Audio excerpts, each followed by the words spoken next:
السلام علیکم ویورز، آپ ہمارے چینل کو سبسکرائب کر دیا کریں اور ساتھ ہی بیل کے آئیکن کو بھی دبا دیں تاکہ ہر نئی آنے والی بریکنگ نیوز آپ تک پہنچتی رہے۔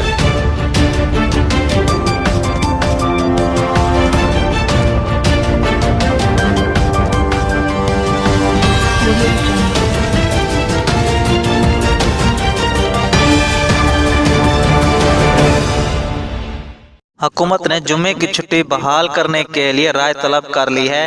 میڈیا رپورٹس میں بتایا گیا تھا کہ ذرائع کے مطابق تمام مکاتب فکر کے علماء کرام نے وزیر اعظم عمران خان سے اپیل کی تھی کہ وہ ریاست مدینہ کے تصور کو عملی جامہ پہنانے کے لیے مسلمانوں کے مقدس دن جمعے کی چھٹی کو بحال کریں۔ ملک میں 2 طرح کی چھٹی کے نظام سے بچے اور والدین تقسیم ہو کر رہ گئے ہیں۔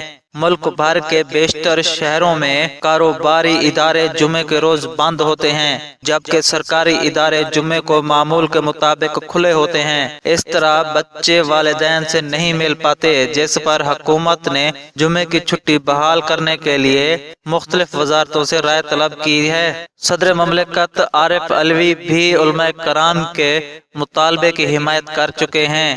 انہوں نے کہا تھا کہ جمعے کے روز چھٹی کا مطالبہ جائز ہے۔ خیال رہے، علماء کرام کی طرف سے جمعے کے روز چھٹی کا مطالبہ کیا گیا تھا۔ وفاقی وزیر مذہبی امور نور الحق قادری کی زیر صدارت نومبر میں لاہور میں منعقد ہونے والے ایک اجلاس میں قومی علماء مشائخ کونسل کے اعلامیے میں کہا گیا تھا کہ سود کی ممانعت، جمعے کی تعطیل کی بحالی اور تعزیرات پاکستان میں 295(c) کو بالکل نہیں چھیڑا جائے گا۔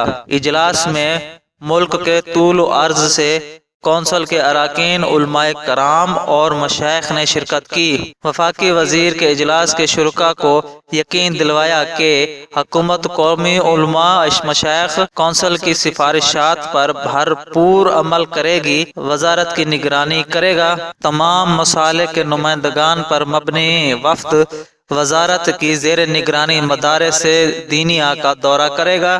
قومی علماء مشائخ کونسل کی جانب سے جاری کیے جانے والے اعلامیے کی نگرانی۔